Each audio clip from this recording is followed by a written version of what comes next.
نماز فجر میں ناغہ نہیں ہے، یہ نوست کی بنیاد ہے۔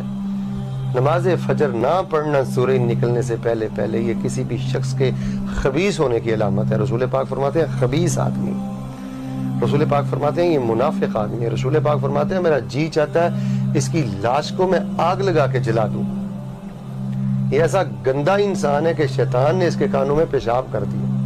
تو میرے نوجوان بھائیو، آپ رات گئے تک واٹس ایپ استعمال کرتے ہو، فیس بک اور چینلز پہ بیٹھے رہتے ہو، چلے میں آپ کو ان چیزوں سے نہیں روکتا، لیکن اللہ کا واسطہ دے کر کہتا ہوں پوری دنیا میں جہاں تک میرا پیغام جائے، کوئی میری مسلمان بیٹی بہن میرا بھائی مجھے سنے تو میں اسے 1000 بار یہ کہوں گا کہ نماز فجر سے پیار سیکھو، اس وقت رویا کرو، فجر کی سنتیں پڑھا کرو۔ مالدار وہ نہیں ہے جو ملک کا وزیر اعظم ہے، مالدار وہ نہیں ہے جس کا ڈالروں میں بینک بیلنس ہے، ایسا نہیں ہے۔ مالدار وہ ہے جو صبح کی نماز سے قبل 2 سنتیں ادا کرتا ہے۔ دنیا اور دنیا کے خزانے بھی ایسے شخص کی عظمت کا مقابلہ نہیں کر سکتے جو صبح کی 2 سنتیں فرض سے پہلے ادا کر لیتا ہے۔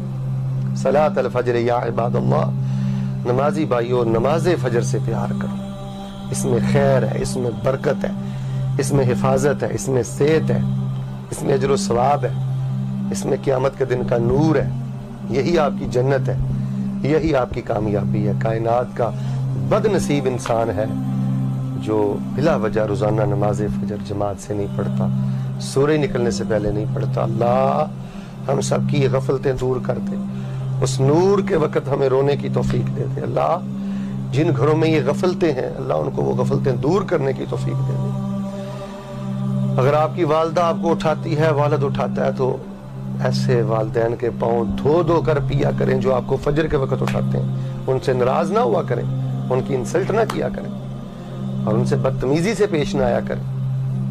واللہ میں ایسے درجنوں گھرانے جانتا ہوں گھر میں ماں باپ نہیں ہے اور خاندان میں سے کوئی بندہ بھی نماز فجر نہیں پڑھتا، اور وہ بھی گھرانے میں